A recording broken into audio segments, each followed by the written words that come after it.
আমার বাড়িতে গরুর ঘরে রেক্সিনের নিচে কত বড় একটি গুমা সাপ দেখুন। এই সাপটি আজকে বিকালবেলা সপরিবারে মেরেছি।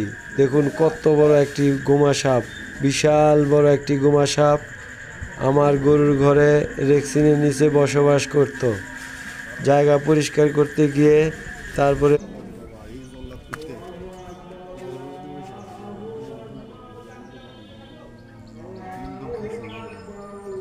এখন অবধি এর উপরে দাঁড়িয়ে থেকে অনেকক্ষণ পর্যন্ত কাজ করা হয়েছে, কিন্তু ও নিচে থেকে কোনো রকম আক্রমণ করেনি। বাঁচানে মালিক উপরওয়ালা। দেখুন কত বড় একটি গুমা সাপ, বিষধর একটি সাপ গরুর ঘরে রেক্সিনের নিচে বসবাস করত।